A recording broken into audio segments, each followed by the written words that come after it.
Hello everyone. In this video we are going to talk about an interesting topic called self-excited oscillations.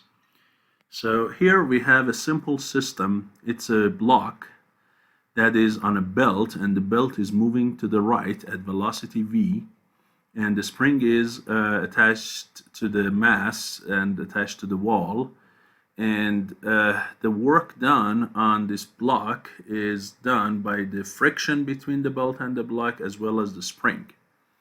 So here we're going to look at an interesting phenomenon. The pictures and the equations are all taken from the theory of vibrations and with applications by Thomson and colleagues. So one interesting fact that you need to know is first, you know that mostly the kinetic coefficient of friction, mu k, is typically less than the static one.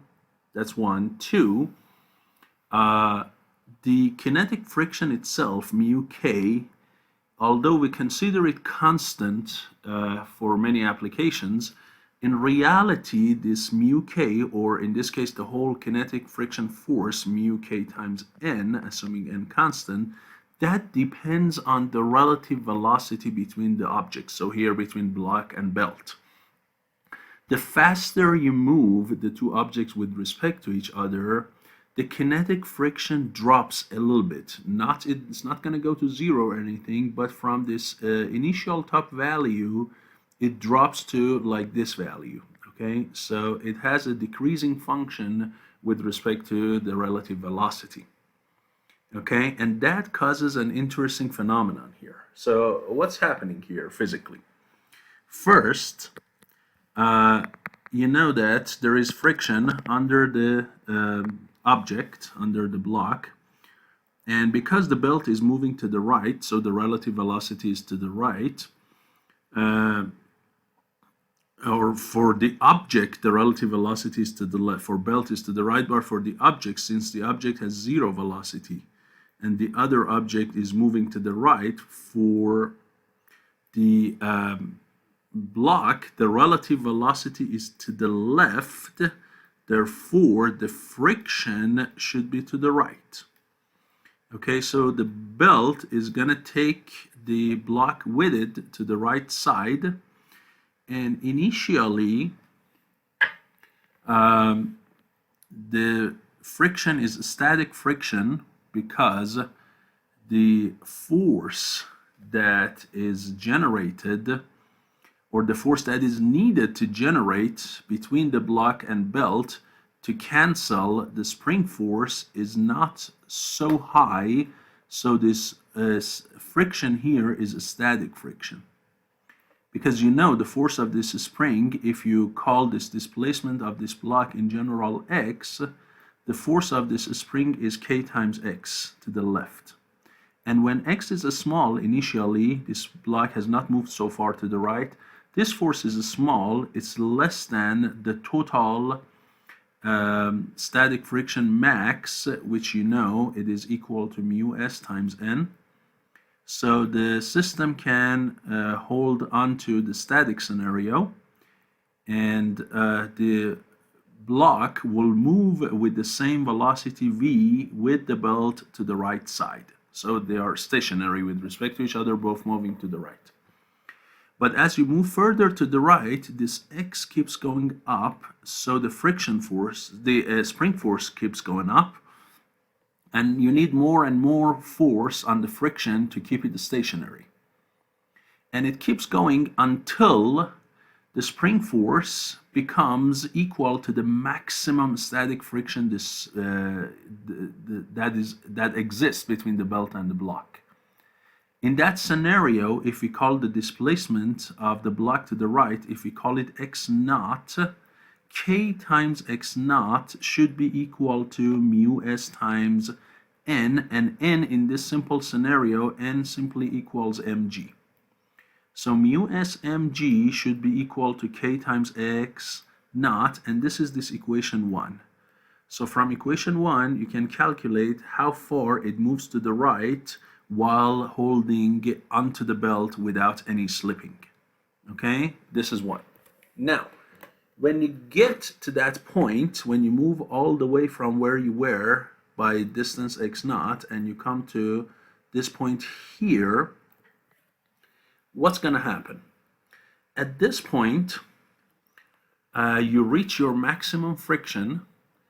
The friction cannot go up anymore. If you remember the plot of friction force versus basically the driving force F, which in this case is the spring force, it is what? It goes up 1 to 1 until you reach what? Until you reach mu s times n, right? After that, the slipping starts, and then you drop down to this new level, which is what? Which is mu k times n. So when the slipping starts, you just, a fraction of a mil, you pass x naught. Your static friction cannot cancel the spring force anymore, so the slipping starts. And when that starts, your friction drops all of a sudden to mu k times n, because, as we said, mu k is typically less than mu s. So now when your force drops here, what's happening? You have this big force k times x naught, or a little bit fraction bigger than x naught to the left, and this time your friction force to the right is just mu k times n. And clearly the left side is bigger than the right side, so what's happening is this block now starts moving to the left.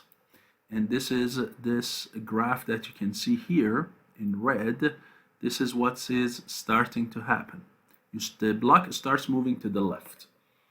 And it moves to the left and it reaches this point in the middle where the spring force is now reduced to become equal to what? To become equal to the friction force, mu k times n.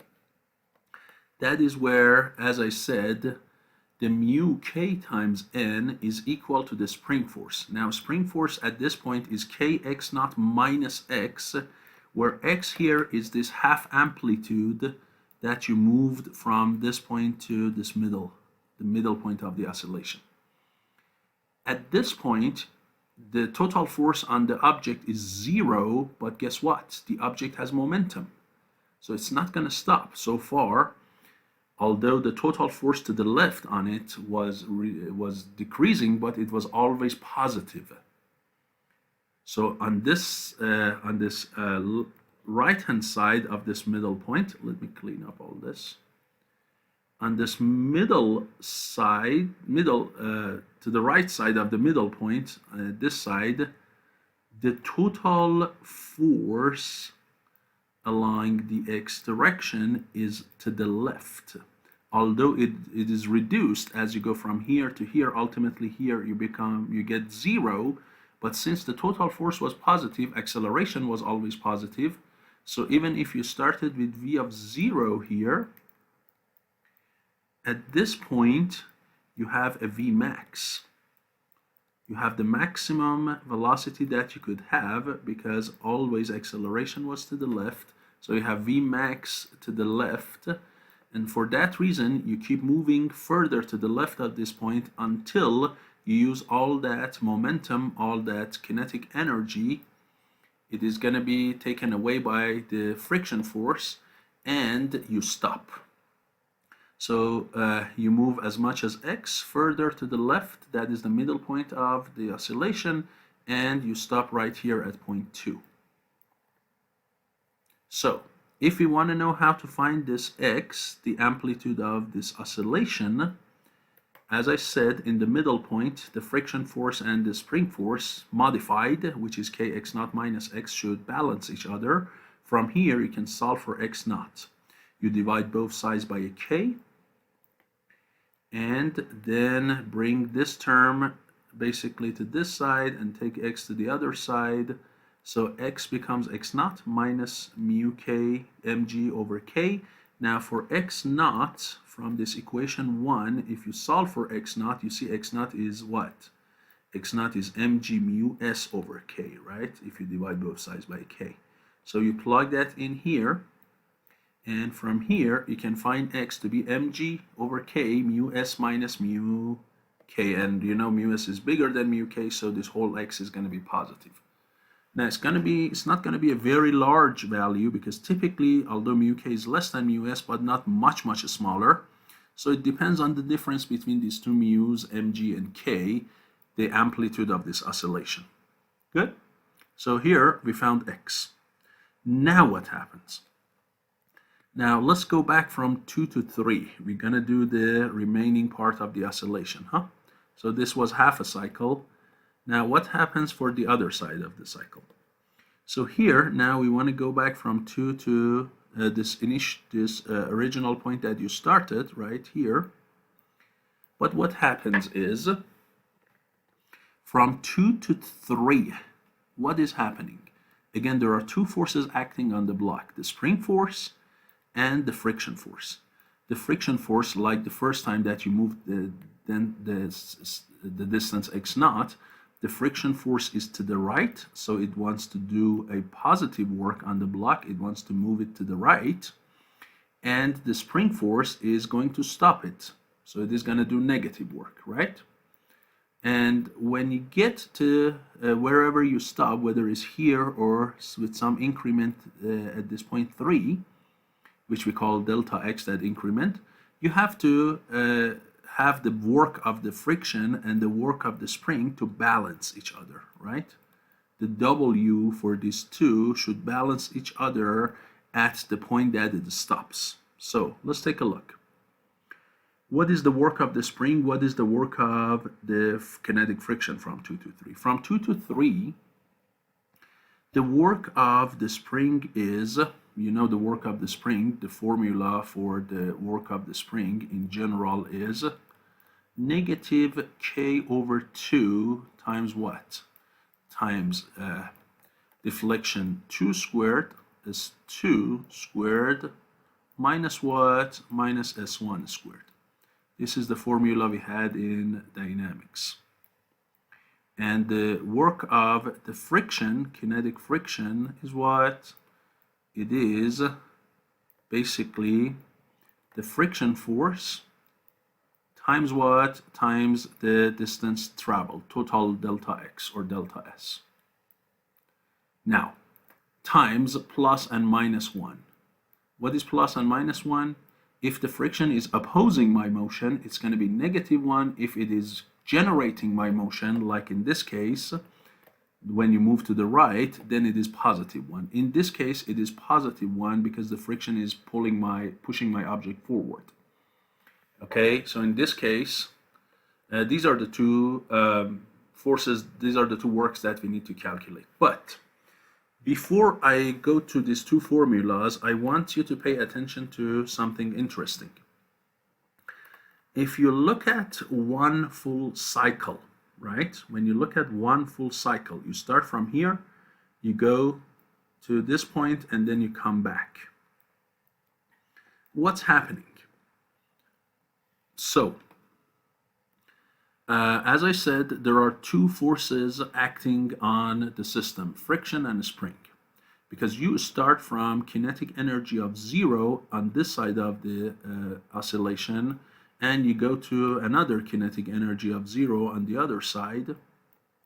So the W total, based on the work energy formula, W total, or sigma W, right, should be equal to K2 minus K1, and it is going to be 0, either on one side or on both sides, okay? So, if you look at the work of the friction, as we said, when you move to the left, it is opposing you, right? When this block moves to the left, the friction is opposing it. So this is the motion V for the block, or V of the block. This is friction when moving to the left. On the other hand, when you move to the right with the belt, the friction is again what? It is pushing you forward. So in that scenario, it is helping you, right? So in this case, the W of the friction is negative In this case, the W of the friction is what? Positive. Is there a difference between this W friction and this W friction? Remember, the formula for W friction is what? Fk times delta S, and Fk is mu k times N, where N in this case is simply mg. Well, M is the same, G is the same. What about this mu k? What about the mu k? When you go to the left or when you go to the right, do you have the same mu k? This is the interesting part. You don't. Why not? Because as we talked initially, the mu k depends on the relative velocity. If relative velocity is bigger, mu k is smaller. Now, when you move to the left, do you have a bigger relative velocity, or when you move to the right? Of course, when you move to the left. Why? Because here the belt is moving to the right, your block is moving to the left. So relative velocity is sum of the two, or one minus the other one, but since one has a negative sign, the relative velocity is the sum of the two. In this case, the belt also moves to the right, so it's the subtraction of the two. So clearly, relative velocity when moving to the left is bigger. For that reason, the mu when you move to the left is smaller. So mu of moving to the left, mu k to the left, is less than mu k to the right. Therefore, this WF in magnitude is less than this one. Okay? They are not the same. This positive one is bigger than the negative one in total magnitude. So the summation total of the friction force is positive in one cycle. When it's positive means it has done some positive work, so it has injected energy into the system. But since you don't gain any kinetic energy, so this positive work of the friction should be converted into something, right? It has generated some energy for the system and it's not into kinetic energy, so the only place it can go is into the potential energy of the spring. Now, how can the potential energy of the spring over one cycle increase? Because it only depends on the initial point and the final point. So if you start from here and go back to the same location, in other words, keep the total amplitude the same, then the potential energy has not changed, unless when you start from some point, next time, instead of going back to that point, you go a little bit further. So you have what? You have some increment in the amplitude, which here is shown by delta x. So the first oscillation starts from 1, but when you come back, you don't stop at 1, you go further down to 3. You see?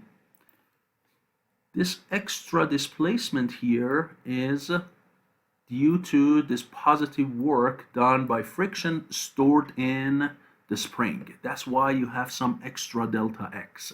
That's why your amplitude of the oscillation keeps increasing, because of the difference between these two mu's. So now let's go ahead and calculate delta x. So the goal is what? We found x, we found x naught, we have formulas for them, equations 1 and 2, or 3 actually. Now we also need to find how much initially that you found, how much now per cycle you're going to increase the amplitude, delta x. For that, as I said, we look at the motion from 2 to 3. We go from 2 to 3. We look at the total work of friction. We look at the total work of the spring. We set them equal because you start from 0 kinetic energy, you go to 0 kinetic energy. And from there, we should find delta x. Okay. So the work of the spring is what?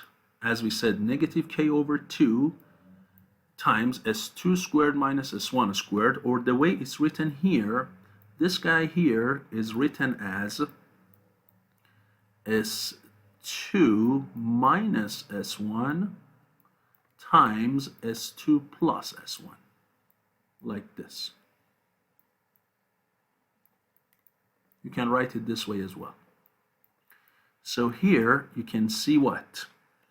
You can see S2 plus S1 times S2 minus S1. So this is S2, this is S1. Are they correct? Yes. Look, x naught minus 2x. So what is x naught minus 2x? Let's go back. So this point here is x naught. You went back by 2x. So this point here, this is S1. Which you clearly see it's x naught minus 2x. And then this point here is S2. And that is what? As you can see, that is x naught plus delta x. So that is S2 plus S1. Now, if you subtract these terms from each other, what happens? The x naught would get cancelled. You get delta x minus 2x, so you get 2x plus delta x. Right? So this is the work done by the spring. The work done by friction is positive. Why positive? Remember, we said because when you move to the right, the friction does a positive work. So it's mu k times mg times the total distance traveled. And the total distance traveled, if you remember, it is what? S2 minus S1, or 2x plus delta x. And this is mu k mg, and mu k is the mu k to the right, of course. If you set these equal, if you set them equal and simplify, you can solve for delta x. Why? Because this term is common in both of them. The total work is 0 equals k2 minus k1. So that is 0, right? Or this is k of 0.3 minus k of 0.2, where both of them are 0. And this term, as I said, is common, so we can simplify. So we get negative k times this bracket plus mu k mg equals 0. Multiply both sides by negative k over 2. This one, if you look at it, you can write it as delta x plus 2x naught minus 2x, or 2x naught minus x.